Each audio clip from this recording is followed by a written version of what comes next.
On rejoint ceux qui sont sur le web. Ceux qui sont sur le web ce matin, on vous salue tous avec l'Assemblée qui est réunie ici. Et on vous souhaite un bon temps de partage dans la parole de Dieu, d'être à l'écoute. Et ce matin, je vous inviterai spécialement à écouter ce message. Peut-être qu'au début, vous allez vous demander est-ce que ça m'intéresse? Allez jusqu'au bout. Je l'ai dit dimanche passé ou il y a 2 semaines, il n'y a pas de messages qui sont complets sans qu'on ait attendu la conclusion du message. Alors, écoutez bien, c'est vraiment important pour l'Église et pour le monde qui nous entoure. Soyez-en assurés que c'est un message qui est important. Amen. Alors que Dieu vous bénisse parmi nous et avec nous ce matin. Amen. Le titre du message, Christ.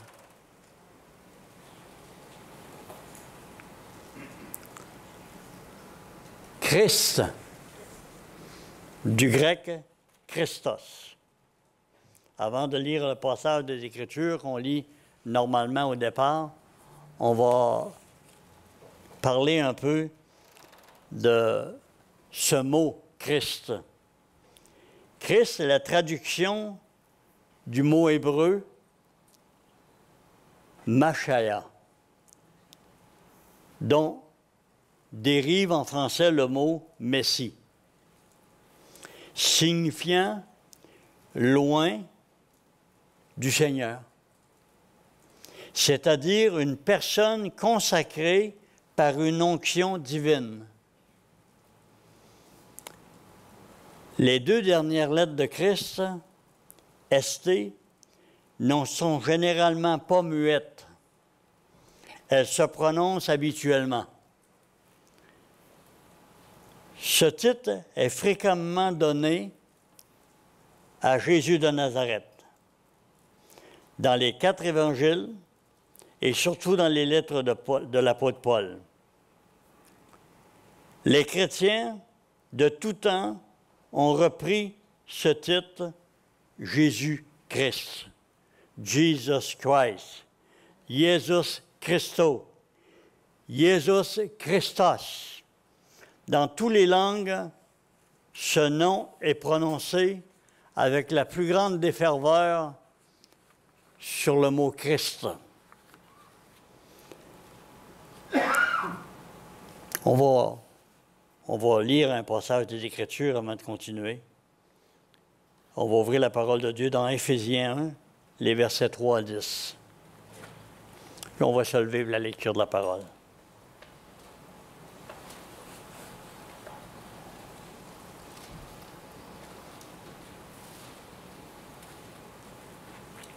Alléluia. Éphésiens 1, les versets 3 à 10. Béni soit Dieu, le Père de notre Seigneur Jésus-Christ, qui nous a bénis de toutes sortes de bénédictions spirituelles dans les lieux célestes en Christ. En lui, Dieu nous a élus avant la fondation du monde pour que nous soyons saints et irrépréhensibles devant lui. Nous ayant prédestinés dans son amour à être ses enfants, d'adoption, par Jésus-Christ, de sa grâce qu'il nous a accordée. Excusez-moi. Verset 5. Alléluia.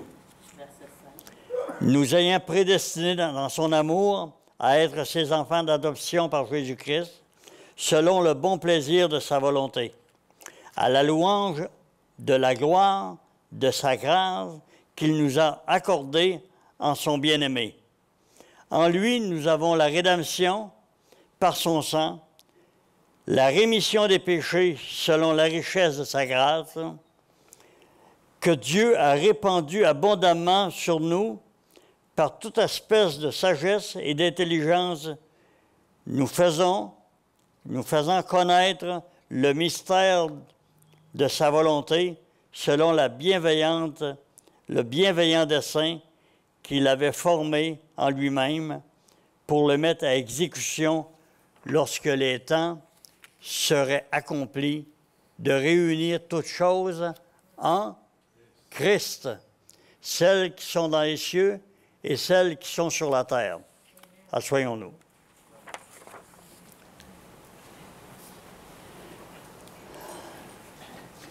Rendons à Jésus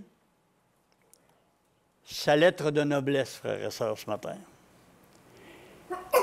Moi, je suis persuadé, depuis certains temps, depuis plusieurs années, je mets l'accent sur le mot Christ.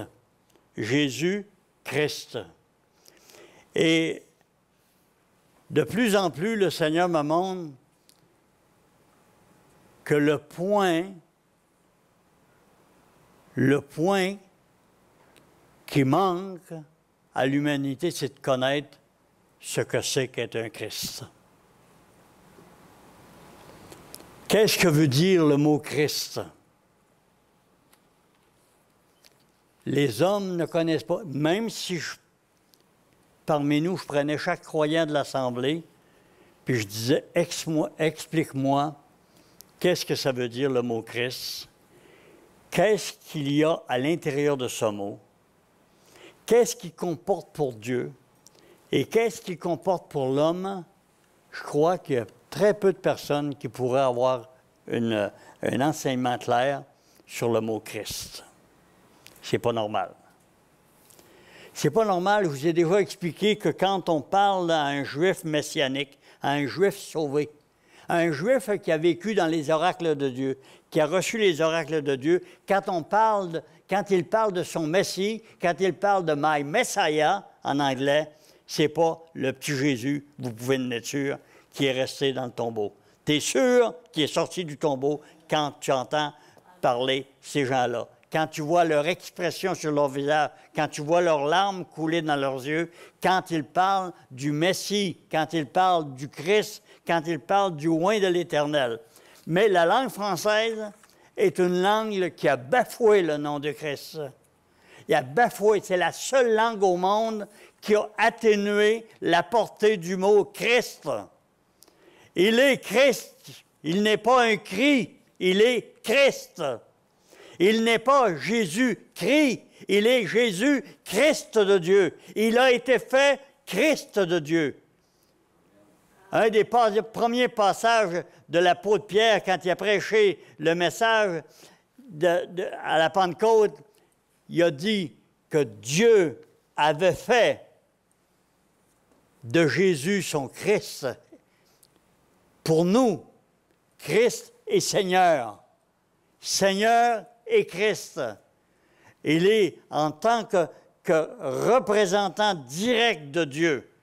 La justice de Dieu sort de lui, émane de lui, se propage par lui, sauve par lui. La mauvaise connaissance de ce que c'est le mot Christ, la portée du mot Christ, doit être enseignée au monde. Le monde ne connaît pas le Christ.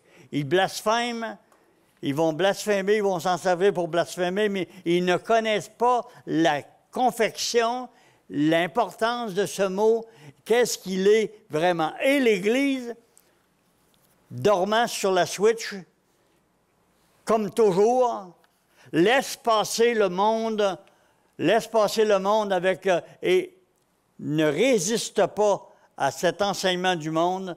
Quand on dit que dans la langue française, le mot qui finit en IST est prononcé avec IST dans tous ces mots. Seul, ou à peu près seul, le mot Christ est amputé de son ST en le mettant muet. Alors, ce n'est pas deux lettres à mettre muettes, c'est deux lettres qui prononcent, qui donnent ce qu'est vraiment l'essence du Fils de Dieu dans sa plénitude, dans ce qu'il a été fait pour nous. Amen? C'est important. Rendons à Dieu sa lettre de noblesse, frères et sœurs.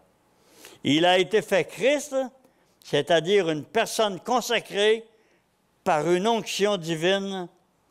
Il n'y en a point d'autre. Il n'y a personne d'autre comme Christ. Il n'y a personne d'autre. Ne parler, si Jésus n'avait pas été fait Christ de Dieu, c'est un Jésus comme les autres. Bar Jésus ou n'importe quel Jésus. Il est Jésus qui sauve parce qu'il a été fait Christ de Dieu. C'est la raison qui fait en sorte qu'il est le personnage central de l'humanité. Il est le personnage central de la parole de Dieu. Et il nous faut absolument, frères et sœurs, que les gens respectent Jésus-Christ, que Jésus-Christ prenne sa place, dans son nom entier. Jésus, c'est pas Jésus-Christ avec un trait d'union, ça n'a même pas de bon sens. C'est Jésus qui a été fait Christ.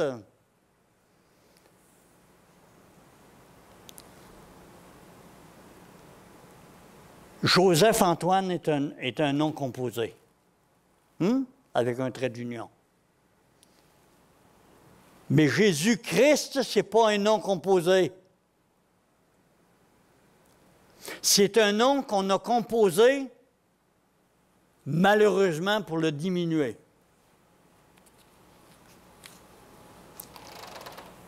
Les écrivains vont avoir des comptes à rendre à notre Dieu.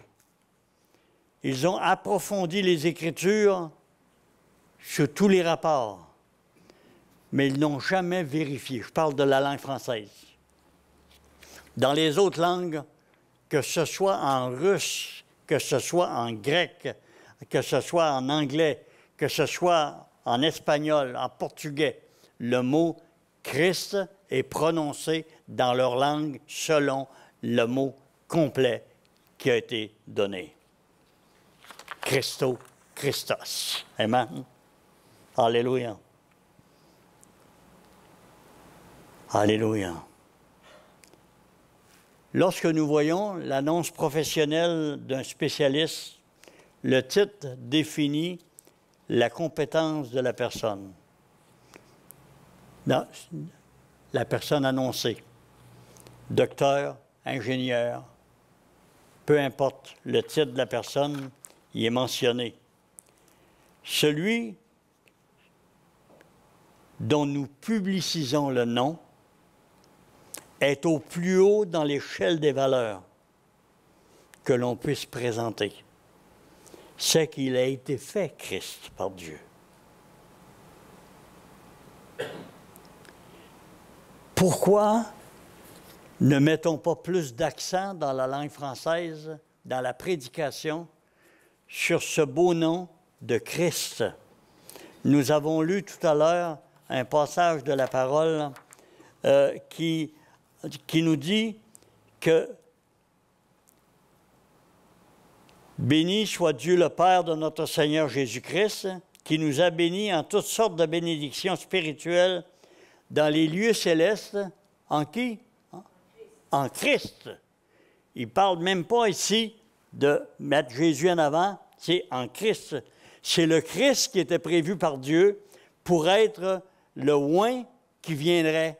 Et le oint qui viendrait a été attribué à Jésus, dont le nom a été donné dans l'Ancien Testament et que Joseph a donné à son fils quand il est venu. Alléluia. En lui, qui? En lui, Christ. En lui, Dieu nous a élus. En lui, le Christ, Dieu nous a élus avant la fondation du monde pour que nous soyons saints. Ce qui nous rend saints, c'est le Christ. C'est le oint de Dieu. Celui qui a reçu une onction, le seul qui a reçu l'onction de la main directe de Dieu. Une onction divine. Et c'est par cette onction divine qu'il peut toucher le cœur de tous les hommes de la terre. Mais il faut conduire les hommes à comprendre ce que veut dire le mot Christ. Qu'il est celui qui a offert sa vie, qui est le oint, qui a reçu l'onction pour offrir le sacrifice lui-même sur la croix. Pas beaucoup d'histoires comme ça dans l'histoire de l'humanité. Il y en a une seule histoire, et c'est l'histoire du Christ sur la croix du Calvaire. Amen? Alléluia. Alléluia. Il nous fait connaître le mystère de sa volonté selon le bienveillant dessein qu'il avait formé en lui-même pour le mettre à exécution lorsque les temps viendraient de réunir toutes choses en Christ.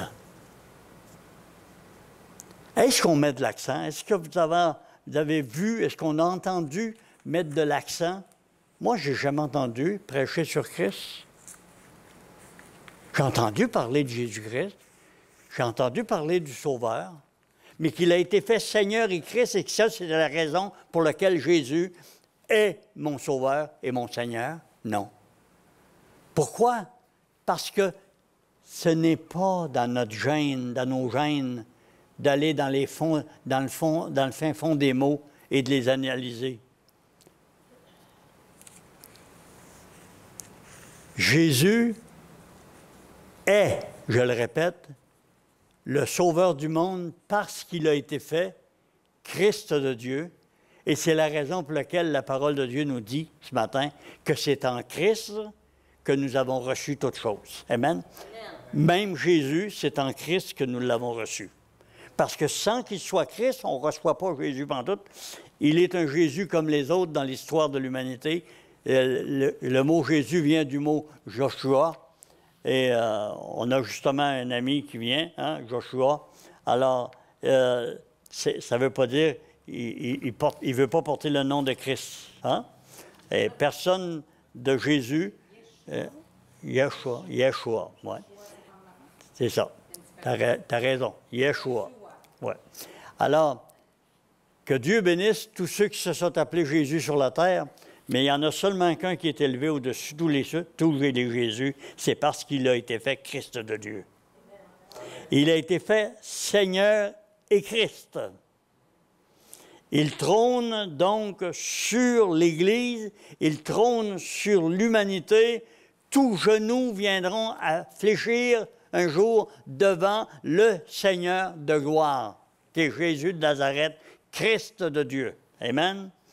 Quand l'apôtre Pierre a répondu pour les autres apôtres, dans Matthieu 16, qui dit-on que je suis? Et c'est sur cette déclaration que Jésus a dit, je bâtirai mon Église. C'est important, cette déclaration. Tu es le Christ. Sur cette déclaration de Pierre, et Jésus lui a dit, tu as fait une belle confession. Elle n'est pas de toi. Elle te vient d'une révélation du Père. Alors, cette révélation du Père, il faut la donner aux hommes. Il faut en parler, non seulement de dire que Jésus sauve, mais de dire pourquoi Jésus sauve, pourquoi on peut le retrouver sur nos genoux et lui parler et qu'il répond.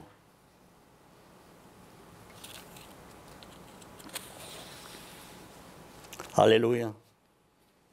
Jésus, étant fait Christ de Dieu, signifie loin du Seigneur, c'est-à-dire une personne consacrée par une onction divine. Rappelons-nous de celle-là, frères et sœurs. Il nous est ordonné par sa parole de publiciser son salut et toutes les valeurs que comporte son enseignement. Les bénédictions promises à celui qui le suit fidèlement sont infinies. Mais le besoin de sanctification dans la vie des croyants joue un rôle évident. Et dans Hébreux 12, verset 14, ça nous dit, étant le summum de la sainteté, nous montre que, étant le summum de la sainteté,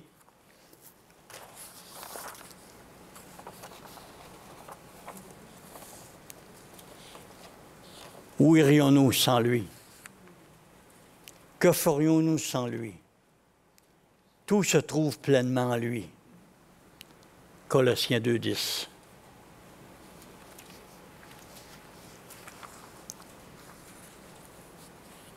Tout, du début de notre vie chrétienne jusqu'à la fin, nous rencontrons le Christ, le Seigneur. Nous ne sommes pas des coursiers qui pouvons agir à notre guise. Pour gagner la course, il nous faut être attentif. Celui qui nous dirige, le Saint-Esprit, nous donne une liberté de mouvement. Sans cette liberté de mouvement, on serait très malheureux. Mais nous sentons que la surveillance qu'il exerce sur nous est constante. N'oublions pas que notre mandat est de suivre les directions du Maître, du Seigneur. Notre but est de dire un jour, j'ai combattu le bon combat, j'ai achevé la course, dorénavant, j'ai gardé la foi, dorénavant la couronne de justice m'est réservée. Le Seigneur, le Christ, le Seigneur, le juste juge, me la donnera dans ce jour. Alléluia. 2 Timothée 4, les versets 7 et 8a.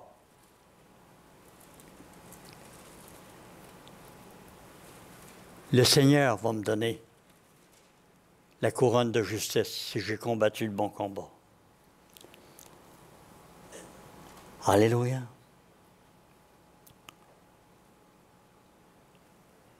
Alléluia. Ce jour-là remplace le premier où nous sommes concernés. Le premier qui fut mis en nous. Christ en nous, l'espérance de la gloire. Christ en nous, l'espérance de la gloire. C'est Jésus qui sauve, mais sans qu'il y ait le Christ en nous, l'espérance de la gloire, il n'y a rien qui s'est produit. Alléluia. Il remplace aussi la situation qui s'est produite dans la vie de l'apôtre Paul, parce qu'on parle de 3 thèmes ici qui ont été vécus dans la vie de l'apôtre Paul, c'est-à-dire quand il enseigne ici dans Colossiens que Christ en nous, l'espérance de la gloire, va être là en premier, va être là pour nous recevoir. Il va être là quand on va paraître. Mais dans Philippiens 3, les versets 12 à 14, voici ce qu'il nous dit.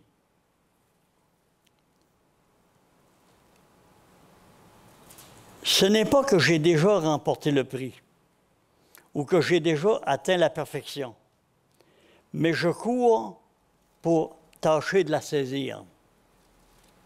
Puisque moi aussi j'ai été choisi par Jésus-Christ, frère, je ne pense pas l'avoir saisi, mais je fais une chose, oubliant ce qui est en arrière et me portant vers ce qui est en avant, je cours vers le but pour remporter le prix de la vocation céleste de Dieu en Jésus-Christ. Sans le Christ, le mot Christ qu'il y a là, il n'y a rien qui se produit. Alors, l'apôtre Paul a beaucoup de cheminement dans sa vie, beaucoup d'expériences, toujours relié au Christ Jésus. Quelquefois, l'apôtre Paul va employer le Christ Jésus au lieu de Jésus-Christ. Quelquefois, il va employer simplement le mot Christ pour définir que c'est vraiment ce mot-là qui fait toute la différence, qui a été attribué à Jésus de Nazareth qui permet que nous soyons sauvés et que nous soyons reconnus par le Père parce qu'il a été fait Christ de Dieu avant les temps éternels. Amen. Alléluia. Et je fais une chose, oubliant ce qui est en arrière et m'apportant vers ce qui est en avant, je cours vers le but pour remporter le prix de la vocation céleste de Dieu en Jésus-Christ. Et dans Timothée, on l'a lu tout à l'heure, dans Timothée 2, 4 à 7b, il dit, Alléluia, Alléluia, j'ai combattu le bon combat, j'ai achevé la course, j'ai gardé la foi. Désormais, la couronne de justice m'est réservée. Le Seigneur, le juste juge, me la donnera dans ce jour-là, dit-il. Le même apôtre Paul a dit, c'est-à-dire l'apôtre Pierre a dit dans Acte 2, verset 37, que Jésus, il a dit ça à tous les inconvertis qui étaient là. Puis il y a 3000 personnes qui se sont converties. Ils ont compris pourquoi les Juifs se sont-ils convertis? Parce qu'ils connaissaient les oracles de Dieu. Et quand l'apôtre Pierre, c'est-à-dire, a mis clairement devant eux que ce Jésus de Nazareth qui avait été crucifié avait été fait Seigneur et Christ, c'est ce qui a changé toute leur compréhension du texte de la parole de Dieu. Tout l'enseignement que Pierre a donné prenait sa signification dans le fait que le Christ promis dans l'Ancien Testament, dans les oracles de Dieu, qui promettaient le oint de Dieu, était là. Il a défini que c'était vraiment le Seigneur et le Christ qui étaient là, et Christ qui était là, venu pour les sauver à la croix du Calvaire. Alléluia. Il est évident qu'une manœuvre a fait que la langue française a diminué la portée du mot Christ dans son intégralité, en ne plaçant pas dans sa prononciation le ST. Et comme je le disais tout à l'heure, il n'y a personne qui peut m'amener un nom, ou si vous en trouvez, il doit y en avoir très peu, qui finit par IST, qui sont prononcés I. Il n'y en a pas. Et moi, je crois que c'est une hérésie. Car Jésus, ici, ne veut pas dire autre chose s'il ne porte pas le mot Christ avec lui, s'il n'est pas fait Christ de Dieu. Non seulement pour le nom du Christ, qui fait de Jésus-Christ le Christ de Dieu, que la francophonie chrétienne française dort à la lumière rouge. Ce n'est pas le seul domaine. Parce que si vous étudiez la parole de Dieu, vous vous rendez compte que beaucoup de textes de la parole de Dieu ne sont pas rendus dans la grandeur de la prononciation ou de l'intérêt que Dieu a voulu lui donner. Redonnons au Christ, frères et sœurs. Redonnons au Christ sa place dans notre langue, déjà assez massacrée. Une grande partie de l'humanité, annoncée pour la fin, est décrite dans 2 Timothée 3, les versets 1 à 7. Elle ressort dans la prédication de plusieurs prédicateurs à ce moment-ci. Et ce qui m'étonne, ce qui nous touche, qui doit nous toucher le plus dans cette déclaration, ce n'est pas tant de savoir, c'est de voir jusqu'à quel point il manque de piété. Jusque dans son essence même, le texte des Écritures nous montre que la génération qui va venir dans la fin des temps, et en analysant notre génération, c'est pas difficile de comprendre qu'on n'est pas loin d'être dedans. Sache que dans les derniers jours, il y aura des temps difficiles, car les hommes seront égoïstes, amis de l'argent, fanfarons, hautains, blasphémateurs, rebelles à leurs parents, ingrats, irreligieux, insensibles, déloyaux, calomniateurs, intempérants, cruels, ennemis des gens de bien, traîtres, emportés, enflés d'orgueil, aimant le plaisir plus que Dieu, ayant l'apparence de la piété, mais reniant ce qui en fait la force. Éloigne-toi de ces hommes-là. Qu'est-ce qui a été éloigné? Qu'est-ce qui fait la force de la piété, frères et sœurs? Le Christ fait la force de la piété. Le Christ et le Christ seul fait la force de la piété. Nous employons, et la parole de Dieu emploie le nom de Jésus pour dire il n'y a pas de nom autre que le nom de Jésus, en parlant de Jésus de Nazareth pour être sauvé, que le nom de Jésus. Mais il faut que la personne sache pourquoi. Parce qu'il a été fait Christ de Dieu, parce qu'il a été fait le oint de Dieu, parce qu'il a été fait l'expression divine parmi les hommes. Il n'y a rien de possible pour le monde de comprendre la signification de la croix du Calvaire sans le Christ. Il n'y a rien à faire. Il n'y a rien à faire. Le monde ne peut pas comprendre. C'est pour ça que ça prend tellement de difficultés à faire comprendre aux hommes que qu'en Jésus, on est sauvé. C'est qu'on n'est pas capable d'expliquer vraiment c'est quoi le Christ. Pourquoi mettre Christ avec lui? C'est qu'est-ce que ça veut dire, ce mot, hein? C-H-R-I-S-T? Qu'est-ce que ça veut dire, ce nom-là? Le monde ne connaît pas ce principe de Dieu. Il est le principe de Dieu, Jésus-Christ. Il est le principe de Dieu. Le principe veut dire ce qui est nécessaire de par Dieu pour nous, pour qu'on puisse comprendre et s'ajuster à un salut merveilleux tel qui a été annoncé dans les oracles de Dieu dans les temps anciens. Amen. Alors, je sais que ça peut être, pour certains, d'être bizarre de prêcher avec le mot Christ comme titre, mais je crois, et depuis des années, je me suis discipliné à ne jamais mentionner autre chose que Jésus-Christ dans mes messages, dans mes prédications. Ceux qui me suivent depuis des années le savent. Mais je suis rendu à un temps, il ne m'en reste pas des milliers de messages à donner, frères et sœurs. Ça, vous en êtes sûr, hein?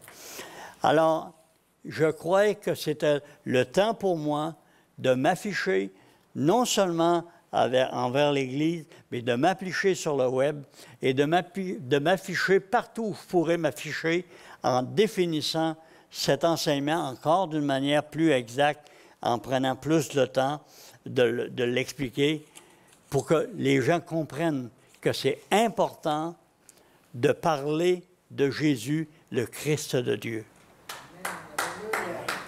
Amen.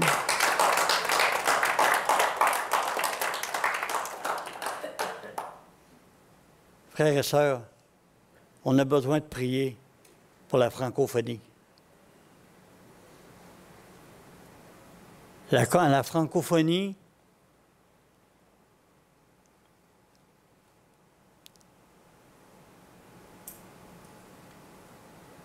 dans la religion, au départ, c'était comme une perle dans le régime romain de la religion catholique romaine. C'était la Sainte France dans la religion. Mais berné dans sa connaissance, elle est devenue une des parties du monde occidental les plus acharnées à venir contre les principes de Dieu dans sa parole.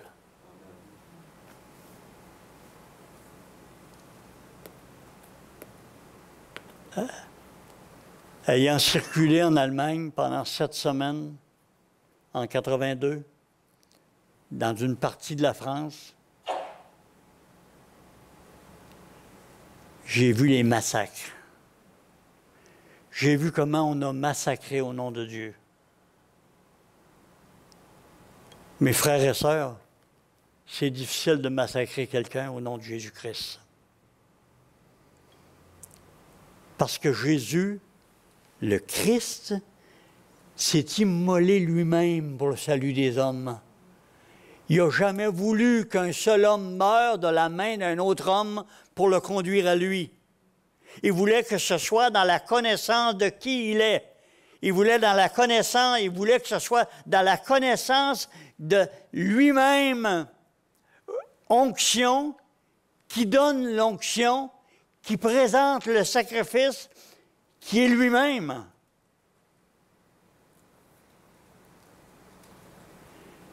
Quand Luther est arrivé avec l'enseignement, Luther a éclairci beaucoup des principes de l'enseignement de la parole de Dieu, hein, avec ses 96 et plus qu'il a donné. Il a donné beaucoup d'éclaircissements. Mais il y a des choses qui n'ont pas été éclaircies. On continue à baptiser les bébés chez les luthériens. Je ne les blâme pas, frères et sœurs. Ce n'est pas une question de lancer des pierres à quelqu'un ce matin. Mais c'est question de se réveiller et de voir qu'est-ce qu'on a fait du beau nom de Christ. Nous sommes le corps de Christ, frères et sœurs. Ça ne nous dit pas que nous sommes le corps de Jésus. Ça dit que nous sommes le corps de Christ. Et étant le corps de Christ, nous avons à porter bien haut la bannière, la tête de l'Église, le corps de Christ. On a à porter la tête qui est Christ lui-même devant tous les hommes pour rencontrer tous leurs besoins. Amen.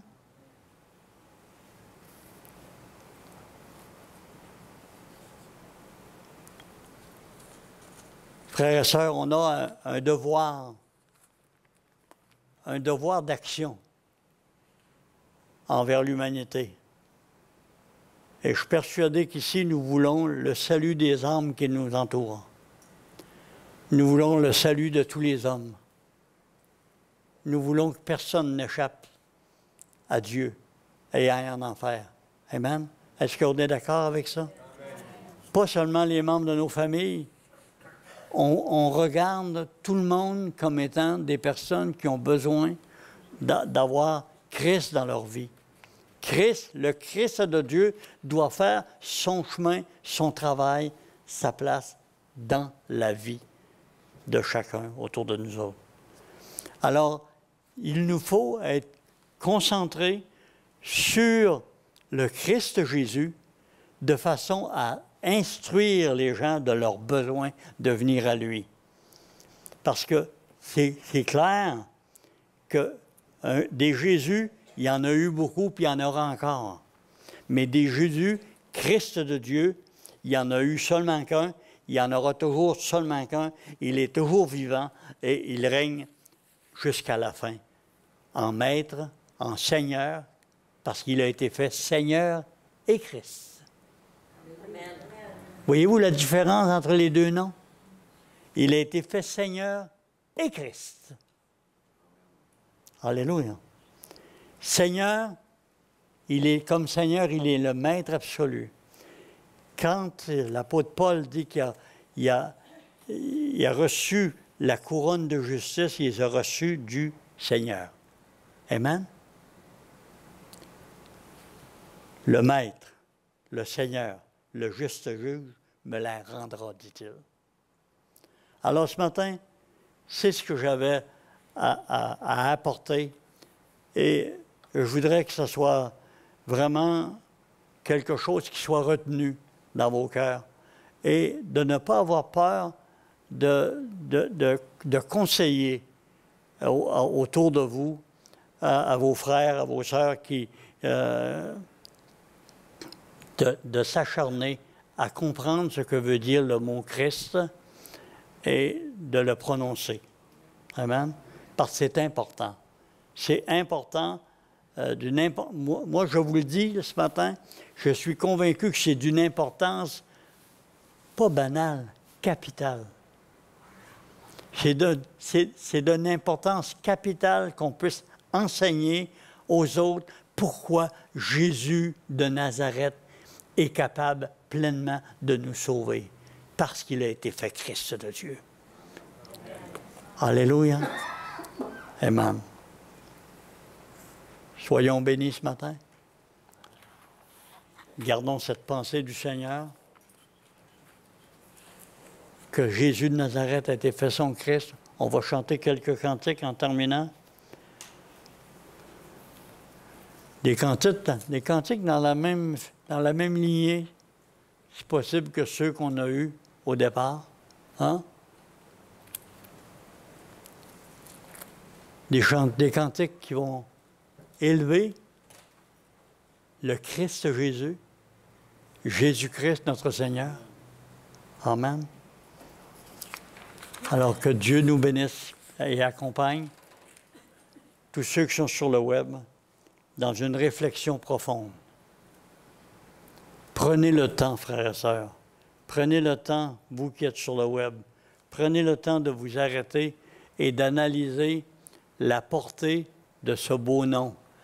Et que sa définition est importante si on veut conduire à Jésus pour le salut des hommes de toute race, des hommes de tout peuple, de toute tribu sur la terre. C'est important qu'on puisse expliquer pourquoi Jésus peut sauver. Amen. Pas seulement qu'il est mort sur la croix. C'est pas seulement qu'il est mort sur la croix. Il a été fait Christ de Dieu. Il a été fait l'onction sainte. Il a été fait le oint suprême. Il a été fait le sacrificateur par excellence. Le seul et unique sacrificateur dont le sacerdoce n'est pas transmissible. Jésus-Christ, notre Seigneur, le Maître, le nom absolu, le nom qui sauve parce qu'il a été fait Christ de Dieu. Christ de Dieu, c'est qu'il a reçu l'onction de Dieu lui-même. Amen. Et c'est la raison pour laquelle il a cette capacité de nous sauver et de nous offrir le salut éternel. Amen. C'est important, frères et sœurs. Important. Amen.